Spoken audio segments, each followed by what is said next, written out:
Hello everyone, welcome back to my channel Pawan eco world. Students, आज हम कर रहे हैं क्लास 12 का चैप्टर नंबर 2। सो स्टार्ट करते हैं आज के अपने टॉपिक को बिना देरी से। देखिए बेटा, आज का जो टॉपिक है that is concept and components of investment, कि इन्वेस्टमेंट क्या होती है और उसके कंपोनेंट्स कौन कौन से होते हैं। तो बेसिकली बिना इसके अगर मैं बात करूं, मतलब उसकी डेफिनेशन की अगर मैं बात करूं, तो इन्वेस्टमेंट का मतलब होता है कहीं ऐसी जगह पे पैसे को यूज करना जो आपको कुछ एड ऑन करके दे। जैसे मैं रूटीन लाइफ का एक एग्जांपल लूं बेटा, कि मेरे पास जैसे मान लो रहने के लिए घर है। अब मेरे पास रहने के लिए घर है, बट मैं चाहती हूँ कि मैं अपना पैसा कहीं इन्वेस्ट करूं जिससे मुझे कुछ एक्स्ट्रा एड ऑन हो के पैसा मेरे पास आ जाए। तो मैं क्या करूंगी, मैं एक और फ्लैट जो है वो खरीद लूंगी। अब जो मैंने फ्लैट खरीदा, मान लेते हैं 40 लाख का था, मतलब मैंने उस पर अपने 40 लाख रुपए जो है वो खर्च किए। अब जो 40 लाख रुपए मैंने खर्च किए, उसे मुझे रहना तो है नहीं, फिर भी मैंने वो उस पर पैसा खर्च क्यों किया? Because of investment. मुझे पता है आज 40 लाख के आने वाले 10 या 5 साल में 80 लाख भी हो सकते हैं, और हो सकता है उससे ज्यादा भी हो जाए। डिपेंड करता है लोकेशन के ऊपर कि मेरा जो फ्लैट है उसकी लोकेशन कैसी है। तो इन्वेस्टमेंट का मतलब ही होता है कि बेटा जहां आप पैसा लगाते हैं वहां पैसा आपको कुछ एड ऑन करके आए, उसमें कुछ ऐड होकर आए, कुछ एक्स्ट्रा हो जाए। पैसा हमने कुछ लगाया, उसका 2 गुना 3 गुना 4 गुना पैसा जब हमारे पास बनकर आता है, हम इसे बोलते हैं इन्वेस्टमेंट। इसी तरीके से प्रोडक्शन एक्टिविटी करने वाला प्रोड्यूसर या एक बिजनेसमैन भी कुछ इन्वेस्टमेंट्स करता है। वो इन्वेस्टमेंट क्या होती है, क्या उनका रोल है, वो आज हम पढ़ रहे हैं। तो देखिए, अगर डेफिनेशन से हम बात करें तो investment refers to capital formation. देखिए एक वर्ड आया है बेटा, कैपिटल फॉर्मेशन, कि इन्वेस्टमेंट का मतलब क्या है? कैपिटल फॉर्मेशन होना। जो भी उसके पास कैपिटल है, कैपिटल के नाम पे अगर मैं बात करूं तो कैपिटल का मतलब होता है लैंड, बिल्डिंग, मशीनरी, जो जो उसके पास है वो सारी चीजें। तो कैपिटल फॉर्मेशन और a process that increase the stock of capital. आपके पास जो स्टॉक है, आपके पास जो टोटल वेल्थ है, जो भी आपके पास में कैपिटल है, उसके अंदर कुछ और ऐड होना, कुछ और फॉर्मेशन होना, हम इसे बोलते हैं इन्वेस्टमेंट। तो investment refers to a capital formation और a process that increase the stock of capital. अब देखिए, इंक्रीज ऑफ कैपिटल स्टॉक को हम बोल देते हैं डेल्टा इन्वेस्टमेंट। क्या बोल देंगे हम? डेल्टा इन्वेस्टमेंट, मतलब change in investment. Change in investment किसको बोला मैंने? Change in investment, capital formation को। क्यों? क्योंकि कैपिटल जो आपके पास थी उसमें कुछ ऐड हुआ है। अगली बात कि कंपोनेंट्स ऑफ इन्वेस्टमेंट, इन्वेस्टमेंट के कंपोनेंट कितने हैं? तो बेटा बेसिकली इन्वेस्टमेंट जो है वो 2 टाइप की होती है। मतलब जब भी आप कोई बिजनेस रन करेंगे तो आपको 2 टाइप की इन्वेस्टमेंट तो करनी पड़ेगी। ऐसे ही बिजनेस नहीं हो जाता। बिजनेस करने के लिए हमें बहुत पापड़ बेलने पड़ते हैं, बट हमारे अंदर एक जुनून होना चाहिए, तो हम कुछ भी कर सकते हैं। तो देखिए, सबसे पहली आती है बेटा फिक्स इन्वेस्टमेंट और दूसरी आती है inventory investment. Fix investment refers to increase in the stock of fix assets. अब हमारे पास 2 टाइप की एसेट्स होती है। एक तरीके से हम बात करें, एक हमारे पास है प्लांट और एक हमारे पास में है मशीनरी। तो प्लांट और मशीनरी जो है वो क्या होती है? फिक्स एसेट्स होती है। फिक्स एसेट्स वो एसेट्स होती है जिनको हमने एक बार उन पे पैसा खर्च कर दिया, दोबारा उन पे पैसा खर्च करने की जरूरत नहीं है। बस हम उसकी जो टूट फूट होती है, या फिर जैसे हम कह सकते हैं कि डेप्रिसिएशन होता है, हमें वो रिप्लेसमेंट करवाना पड़ता है। उसके अलावा आपने जो पैसा उस पर खर्च कर दिया वो कर दिया। छोटा सा एग्जांपल ले लेते हैं। आप जैसे घर में ब्रेड, बिस्किट, बटर जो भी कुछ खाते हैं वो आप रूटीन बेसिस पर लेके आते हैं। बट आपने क्या ले ली? एक कार ले ली, आपने रेफ्रिजरेटर ले लिया, आपने एयर कंडीशनर ले लिया, आपने बेड ले ली। ये सारे क्या है? ये फिक्स इन्वेस्टमेंट है। तो जिस तरीके से एक घर में भी 2 तरीके से हम इन्वेस्टमेंट करते हैं, एक रूटीन बेसिस पे वर्किंग कैपिटल जिसे बोला जाता है, दूसरी तरफ फिक्स इन्वेस्टमेंट जो एक बार आपने कर दी। उसी तरीके से बिजनेस में भी इन्वेस्टमेंट ऐसे ही होती है। एक इन्वेस्टमेंट ऐसी होती है जो रूटीन बेसिस पे होती है, जिसे हम इन्वेंटरी इन्वेस्टमेंट बोल देते हैं, और एक जो आपने एक बार कर दी, जैसे कि लैंड पे, बिल्डिंग पे या मशीनरी पे, वो आपकी फिक्स इन्वेस्टमेंट हो गई। तो फिक्स इन्वेस्टमेंट के अंदर हम क्या बोलेंगे? Increase in the stock of fix assets. Fix assets का जब स्टॉक इंक्रीज होता है हम उसे फिक्स इन्वेस्टमेंट बोलेंगे। Inventory investment at a point of time. Point of time मतलब 1 साल के दौरान, एक पॉइंट ऑफ टाइम पे producer hold to the stock of finish goods, semi finish goods और रॉ मटेरियल। तो देखिए बेटा, इन्वेंटरी इन्वेस्टमेंट जो है उसमें जितना सामान एक प्रोड्यूसर ने बनाया, मतलब फिनिश गुड्स, जितना सामान उसने बनाना स्टार्ट किया था पर कंप्लीट नहीं बना, सेमी फिनिश गुड्स, या जितना रॉ मटेरियल वो लेके आया था सामान बनाने के लिए, वो तीनों चीजें। तो हम क्या कहेंगे, इन्वेंट्री इन्वेस्टमेंट इंक्लूड्स 3 चीजें, मतलब 3 चीजें इसके अंदर आएंगी। कौन कौन सी? पहली रॉ मटेरियल, दूसरा सेमी फिनिश गुड्स, और तीसरा फिनिश गुड जो बनके तैयार है पर मार्केट में बिके नहीं है, ऐसी चीजों को हम क्या बोल देते हैं बेटा? Inventory investment.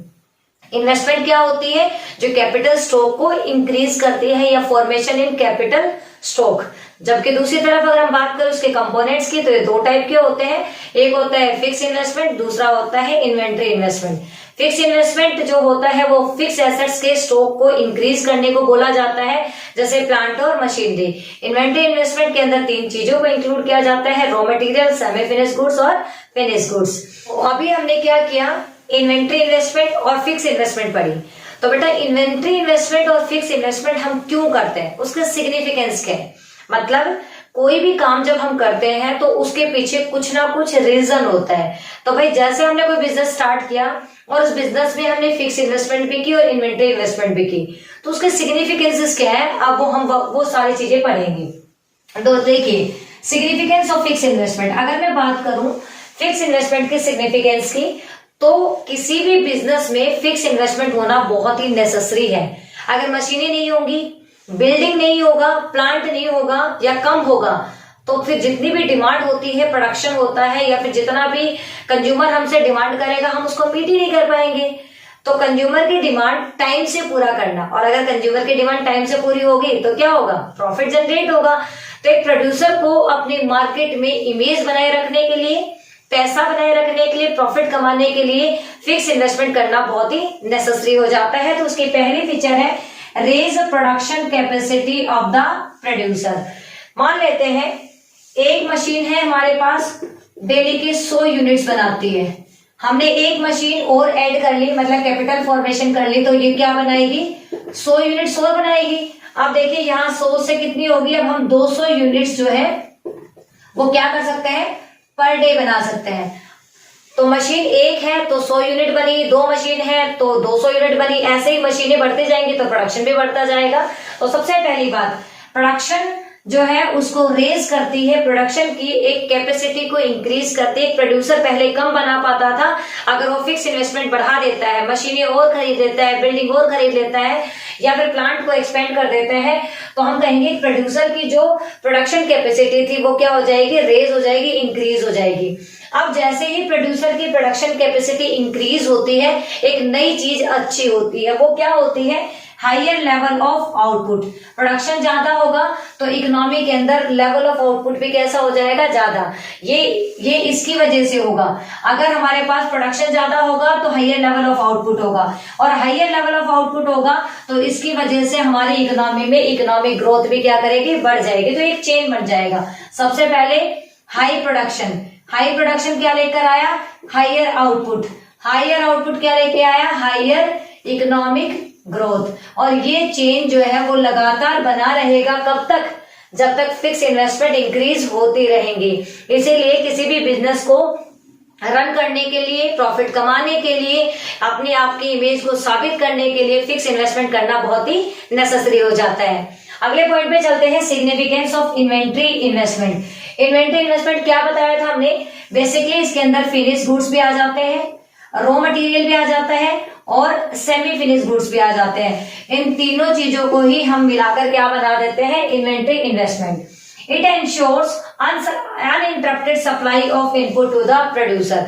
अब आप बताओ, हमने मशीनें तो लगा दी, यहाँ पे 1 से 2 कर दी, 2 से 3 कर दी, बट रॉ मटेरियल जो है वो टाइम पे नहीं पहुंच पाया, तो क्या मशीनें प्रोडक्शन देंगी?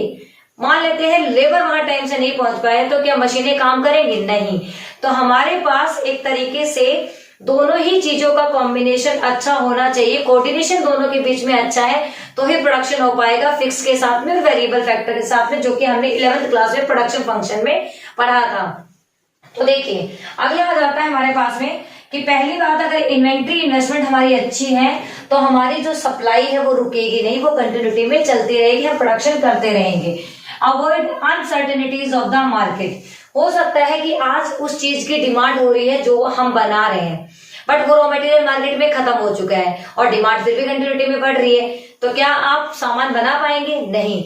इसीलिए अगर इन्वेंट्री इन्वेस्टमेंट हमने बहुत अच्छे से कर रखी थी, रॉ मटेरियल इनफ अमाउंट में हमने पहले से ला रखा था, तो हम इजिली जो मार्केट में डिमांड है उसको पूरा कर सकते हैं। तो मार्केट में आने वाली अनसर्टेनिटी, सामान जो भी हम रॉ मटेरियल लेके आ रहे हैं वो खत्म हो सकता है, उसके प्राइसेस हाई हो सकते हैं, कोई भी अनफेवरेबल कंडीशन हमारे बिजनेस के लिए हो सकती है। उससे बचने के लिए हमें क्या करना चाहिए? एक तरीके से इन्वेंट्री इन्वेस्टमेंट जो है वो बहुत अच्छे से करके रखना चाहिए। अब हमने पढ़ा कि दो बातें होती है, कौन कौन सी? एक हमने बताया कि सिग्निफिकेंस फिक्स इन्वेस्टमेंट की ये है, सिग्निफिकेंस इन्वेंट्री इन्वेस्टमेंट की ये है। इन दोनों के बेस पे हमें दो इन्वेस्टमेंट और पढ़नी है, एक होती है डिजायर्ड इन्वेस्टमेंट, एक होती है अनडिजायर्ड इन्वेस्टमेंट। डिजायर्ड का मतलब है हमारी इच्छा, जितनी इच्छा के अनुसार हम जिसे बोल सकते हैं प्लांट इन्वेस्टमेंट, इन्वेंट्री इन्वेस्टमेंट होती है जो कि हम फ्यूचर की जो आने वाले अनसर्टेनिटीज से मीट करने के लिए बनाते हैं। सीधी बात है, डिजायर्ड का मतलब होता है प्लान इन्वेस्टमेंट जो कि फ्यूचर में आने वाले अनसर्टेनिटीज से बचने के लिए होती है, जबकि अनडिजायर्ड इन्वेस्टमेंट वो होती है जो कि एक तरीके से लॉसेस को दिखाती है, हमें नहीं पता था और ऐसा कुछ हो जाएगा, और जिसकी वजह से क्या हो जाता है, लॉस जो है वो हो जाता है इकोनॉमी के अंदर। ठीक है, तो ये हमारा क्या टॉपिक था, एक तरीके से हम यहाँ पे जो इन्वेंट्री इन्वेस्टमेंट है वो खत्म कर चुके हैं। नेक्स्ट टॉपिक हमारा जो है वो आएगा ग्रोस इन्वेस्टमेंट और नेट इन्वेस्टमेंट। अब देखिए बेटा, अगर मैं ग्रोस की और नेट की बात करूं तो एक होता है ग्रोस और एक होता है नेट। तो ग्रोस के अंदर हमारे पास मिलेगा डेप्रिसिएशन ऐड और नेट के अंदर क्या हो जाएगा, डेप्रिसिएशन माइनस। जब भी आप निकालेंगे ग्रोस इन्वेस्टमेंट और नेट इन्वेस्टमेंट, तो ग्रोस के अंदर आप डेप्रिसिएशन को ऐड रखेंगे और नेट के अंदर डेप्रिसिएशन को माइनस रखेंगे। अब इसी टॉपिक के ऊपर जो सीबीएसई हमेशा पूछती आई है, that is the difference between gross investment and net investment. तो जैसा कि बेटा मैंने बताया कि ग्रोस इन्वेस्टमेंट और नेट इन्वेस्टमेंट बहुत ही इंपॉर्टेंट क्वेश्चन बन जाता है और उसका डिफरेंशिएशन जो है वो और भी ज्यादा इंपॉर्टेंट है। तो मैं अब उसका क्या करवा रही हूँ, डिफरेंशिएट। देखिए, ग्रोस इन्वेस्टमेंट और नेट इन्वेस्टमेंट, क्या कहा था मैंने, ग्रोस में प्लस डेप्रिसिएशन होता है और नेट में माइनस डेप्रिसिएशन होता है। मतलब जब भी आप ग्रोस इन्वेस्टमेंट की बात करेंगे तो आपको डेप्रिसिएशन को क्या कर देना है, ऐड कर देना है। ये आपके न्यूमेरिकल क्वेश्चन जो 3rd और 4th चैप्टर में आएंगे तब काम आएगा। ठीक है, तो प्लस कर देना है ग्रोस में और माइनस कर देना है नेट के अंदर। अब देखिए, expenditure on purchase of new as well as replacement exciting assets. जब हम कोई नई मशीनरी खरीदते हैं या पुरानी मशीनरी में कोई टूट फूट है उसको जब ठीक करवाते हैं, इन दोनों पे किया गया खर्चा बेटा ग्रोस इन्वेस्टमेंट में इंक्लूड किया जाएगा। तो ग्रोस इन्वेस्टमेंट नई प्लस पुरानी दोनों ही एसेट्स को इंक्लूड करती है, जबकि net investment includes only new assets. New assets पे किया गया खर्चा नेट इन्वेस्टमेंट के अंदर आएगा। It includes the replacement investment. बेटा रिप्लेसमेंट इन्वेस्टमेंट वो होती है जो एक्साइटिंग कैपिटल है, मतलब जो हमारे पास में ऑलरेडी कैपिटल है, एसेट्स है, उनमें टूट फूट हो जाती है, उनमें जो खर्चा होता है हम उसे रिप्लेसमेंट कॉस्ट बोलते हैं। तो ये इंक्लूड करता है ग्रोस, जबकि रिप्लेसमेंट इन्वेस्टमेंट इंक्लूड नहीं होती है नेट इन्वेस्टमेंट के अंदर। थर्ड जो इसका लास्ट डिफरेंस है, it does not show net addition. बेटा नेट एडिशन का मतलब यहाँ पे कह रहा है कि आपके पास जितनी मशीनरी है उसमें कुछ ऐड करने का काम नहीं करता है ये, जबकि ऐड करने या ऐड हुआ है या नहीं हुआ है इसको दिखाता कौन है, नेट इन्वेस्टमेंट। मतलब कैपिटल स्टॉक इंक्रीज हुआ है ये दिखाता है, जबकि ये कैपिटल स्टॉक को इंक्रीज उसको नहीं दिखाता है। यहाँ सिर्फ ये बताया जाता है कि नई प्लस पुरानी मशीनरी जो है उस पर कितना खर्चा किया गया है। अब ये दोनों तो थे इसके डिफरेंस बेटा। अब जो सीबीएसई बार बार क्वेश्चन पूछती है वो क्या है कि या तो इनमें डिफरेंस पूछ लेगी या फिर पूछेगी कि नेट इन्वेस्टमेंट की सिग्निफिकेंस क्या है। जैसे अभी हमने पीछे किया था कि इन्वेंट्री इन्वेस्टमेंट और फिक्स इन्वेस्टमेंट की सिग्निफिकेंस थे, तो वैसे ही नेट इन्वेस्टमेंट की क्या सिग्निफिकेंस है। तो नेट इन्वेस्टमेंट की सिग्निफिकेंस ये है कि अगर इन्वेस्टमेंट ज्यादा होंगी तो क्या होगा, प्रोडक्शन बढ़ेगा। अगर प्रोडक्शन बढ़ेगा तो इससे आउटपुट बढ़ेगा और आउटपुट बढ़ेगा तो जो इकोनॉमिक ग्रोथ है वो भी हमारी क्या हो जाएगी, ज्यादा हो जाएगी। और एक चेन जो है लगातार चलता रहेगा। प्रोडक्शन कैपेसिटी इंक्रीज होगी, आउटपुट इंक्रीज होगी और इकोनॉमिक ग्रोथ इंक्रीज हो जाएगी। ये एक तरीके से मैं कह सकती हूँ कि नेट इन्वेस्टमेंट की सिग्निफिकेंस है। देखिए बेटा, अब सिर्फ और सिर्फ एक टॉपिक बच जाता है, दैट इज कॉल्ड डेप्रिसिएशन। वो मैं आपको नेक्स्ट वीडियो में बताऊंगी। बीच में जो टॉपिक रह गया जैसे स्टॉक फ्लो, सर्कुलर फ्लो, वो मैंने अपने पहले चैप्टर में ही इंक्लूड कर दिया था। अब मैं जो करवाऊंगी, जैसे जैसे करवाऊंगी, वो आपके मतलब चैप्टर खत्म होने वाले वीडियोस होंगे, क्योंकि जो बीच के जो कंसेप्ट है वो मैं पहले वाले में क्लियर कर चुकी हूँ। मतलब मेरे हिसाब से अगर मैं बात करूं, सेकंड चैप्टर का सिर्फ एक कंसेप्ट आपका रहता है, दैट इज डेप्रिसिएशन। उसके बाद में इसी चैप्टर के इंपॉर्टेंट क्वेश्चंस जो कि प्रीवियस ईयर के अंदर आए हुए हैं, मैं वो आपको प्रोवाइड करवाऊंगी। साथ में मैं अपने इसी चैनल पे अपने जितने भी सैंपल पेपर्स हैं जो कि आने वाले टाइम में आपके लिए बहुत ही बेनिफिशियल होने वाले हैं, वो भी मैं करवा रही हूँ। तो आपको ये वीडियोस बहुत आराम से सुनने हैं, साथ में सैंपल पेपर कंफर्म करने हैं। जो भी सैंपल पेपर मैं करवा रही हूँ वो एक तरीके से मोस्ट एक्सपेक्टेड क्वेश्चंस है जो कि आने वाले हैं। और आपका ये टाइम ऐसा है बेटा, अगर इस टाइम पे आप अपने वीडियोस, आप अपना जो टाइम है वो टाइम अगर सैंपल पेपर्स पे ज्यादा यूटिलाइज करते हो तो आप सबके लिए बेनिफिशियल है। मिलते हैं अपने नेक्स्ट कंसेप्ट में जो कि होने वाला है डेप्रिसिएशन। तब तक के लिए बाय बाय, टेक केयर।